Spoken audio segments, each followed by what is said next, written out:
होली हो या दिवाली, गुजिया तो हम सभी के घरों में बनती है। क्या आपने ये चंद्रकला मावा गुजिया घर पे कभी बनाई है? जो देखने में काफ़ी अच्छी लगती है और खाने में भी बहुत टेस्टी लगती है। और हम इसे जब भी हलवाई की दुकान पे देखते हैं ना, तो हमें देखते ही खाने का मन कर देता है। तो क्यों ना इसे घर पे ही बना लिया जाए और बहुत ही कम खर्च में और बहुत ही कम टाइम में। इसे कोई भी बना सकता है और होली आने वाली है, तो क्यों ना इस रेसिपी को ट्राई किया जाए। और आप जिसे भी बनाकर खिलाएँगे ना, वो आपकी तारीफ़ ज़रूर करेगा। और आपको खुद पे यकीन नहीं होगा कि आपने इतनी परफेक्ट घर पे इतनी सारी गुजिया बनाकर तैयार कर लिया है, वो भी बहुत कम खर्च में और बहुत कम टाइम में।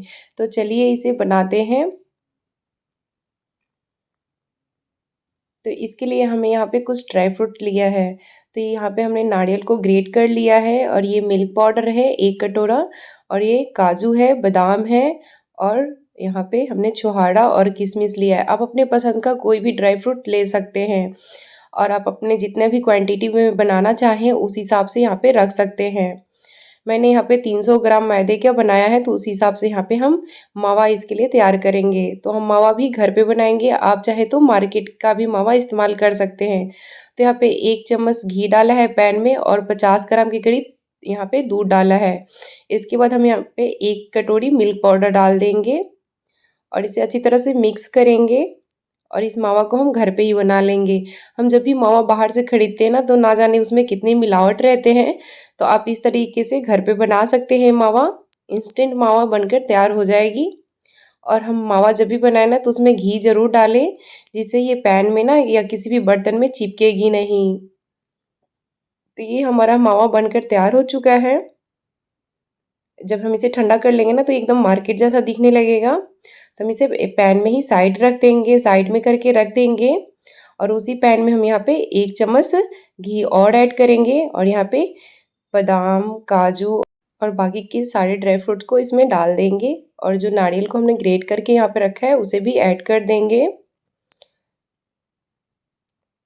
और इसे अच्छी तरह से हम 2 मिनट तक भून लेंगे। तो इसे एक बार भूनें ज़रूर। और इसे हम फिर भुनने के बाद 2 मिनट भुनने के बाद इसे हम मावा में मिक्स कर लेंगे।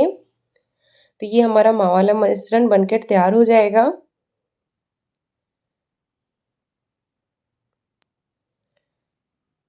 तो आपको जितने भी क्वांटिटी में आपको बनाना हो, आप उस क्वांटिटी में यहाँ पे सारी चीज़ें ऐड कर सकते हैं। अब इसके बाद हमने यहाँ पे आधे कटोरी चीनी लिया है। जब हम इसे पीस लेंगे ना, तो इसी कटोरी से ये 1 कटोरी चीनी हो जाएगी। तो कुछ चीज़ें हमें मेजर कर लेनी है, जैसे कि ये चीनी को हमने 1 कटोरी यहाँ पे चीनी ऐड किया है।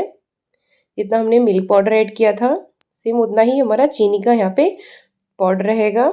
और इसे मिक्स करना है। ध्यान रहे, चीनी का जो पाउडर मिक्स करेंगे उसे हमें मिश्रण को ठंडा करने के बाद मिक्स करना है, नहीं तो ये जमने लगेगा।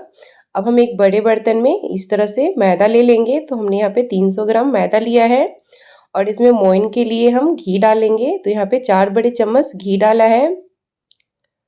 और मोइन में घी इस्तेमाल करने से हमारी जो गुजिया है ना, वो काफ़ी अच्छी बनती है।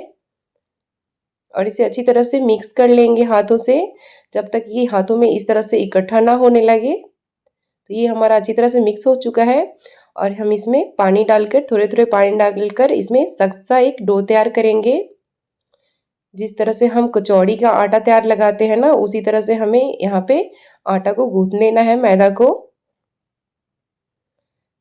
ज़्यादा सॉफ्ट नहीं लगाना है, नहीं तो जो गुजिया है ना, वो सॉफ्ट बन जाएगी। और ज़्यादा एकदम से हार्ड भी नहीं लगाना है। तो यहाँ पे आटा तैयार हो चुका है और इसे हाथों से अच्छी तरह से मसल कर इसे गूंथना है। तो यहाँ पे आटा तैयार हो चुका है। अब हम इसे साइड में रख देंगे ढककर।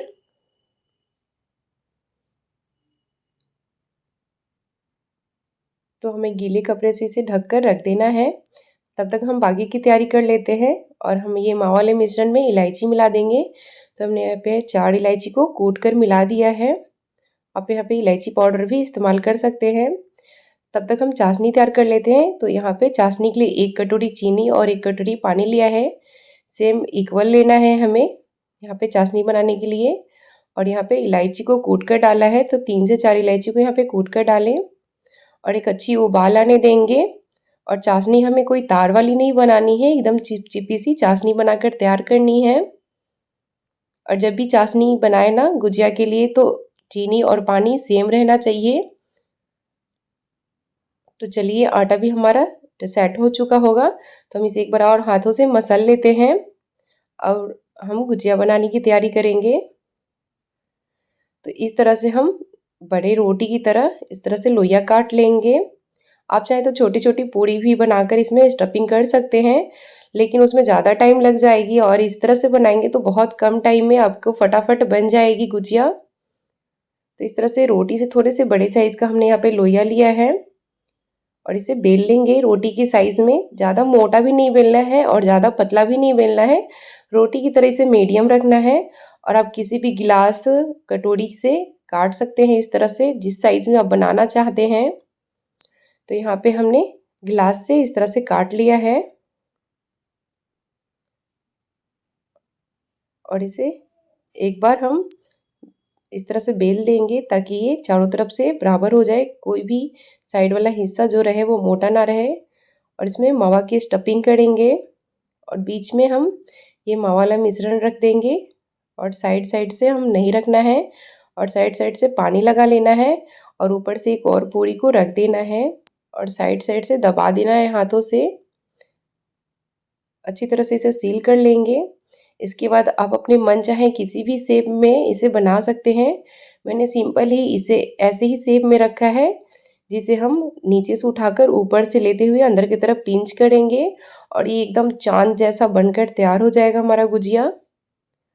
तो इस तरह से हमें गुजिया को नहीं घुमाना है, जब आप किसी भी बर्तन पे या चकले पे इस तरह से बेले ना पूरी को, आप उसे ही घुमाएंगे तो एकदम परफेक्ट ये चाँद जैसा गुजिया आप स्टफिंग कर लेंगे। और इसे स्टफिंग करना बहुत आसान है। सेम इसी तरह से दूसरे गुजिया को भी हमें तैयार कर लेना है और किनारे पे पानी ज़रूर से लगाएंगे। तो पानी हल्का सा लगाना है और इस तरह से चारों तरफ से सील करके इसे हम किसी भी शेप में रख लेंगे। तो इस तरह से नीचे से उठाकर इसे अंदर की तरफ मोड़ते चले जाना है। ये बहुत आसान है बनाना। और इसी तरह से सारे गुजिया को हम भर लेंगे यहाँ पे और हल्के गरम तेल में इसे डाल लेना है। तो सारे गुजिया को एक एक करके हल्के गरम में फ्राई करेंगे और एक बार में जितना गुजिया फ्राई हो सकेगा उतना ही हमें डालना है कढ़ाई में। और ध्यान रहे तेल ज़्यादा गरम नहीं रखना है।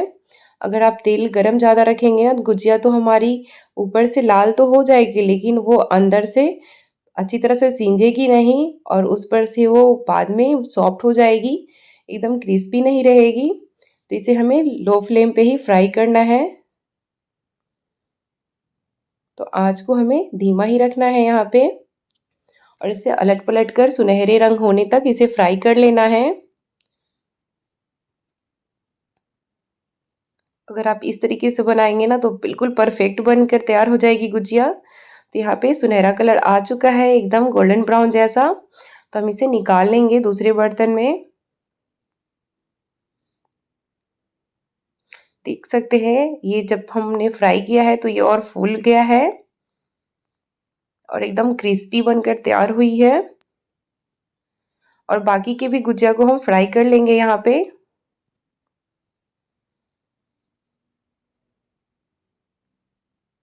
और इसे भी सुनहरे रंग होने तक फ्राई कर लेना है। तो इसी तरह से सारे गुजिया को फ्राई कर लेंगे और इसे फ्राई करने में ज़्यादा से ज़्यादा हमें मतलब 15 से 20 मिनट का टाइम लगेगा। इसके बाद हमारा ये सारा गुजिया बनकर तैयार हो चुका है। अब हम इसे क्या करेंगे कि जो हमने चाशनी बनाया था उसमें इस तरह से डीप करना है, चाशनी में अच्छी तरह से डुबोकर बस निकाल लेना है, छोड़ना नहीं है। बस चाशनी में डुबोना है और इसे निकाल लेना है। तो गुजिया जब हमारा हल्का सा गर्म हो ना तभी ये चीज़ करना है, या तो चाशनी हल्का सा गर्म हो या तो गुजिया हल्का गर्म हो, ज़्यादा गर्म में भी नहीं डालना है। और ऊपर से इस तरह से चांदी का परत लगा देंगे जो देखने में एकदम मार्केट जैसा लगेगा, लगेगा ही नहीं कि आपने घर पे बनाया है। अगर आपके पास चांदी का परत हो तो आप इसे ज़रूर से लगाएं, जिस जो देखने में काफ़ी अच्छी लगती है, एकदम मार्केट जैसा लगता है देखने में कि एकदम आपने मार्केट से ख़रीदा है। और ऊपर से पिस्ता से इस तरह से गार्निश कर देंगे जिसे देखने में ये काफ़ी अच्छी लगेगी एकदम मार्केट तरह।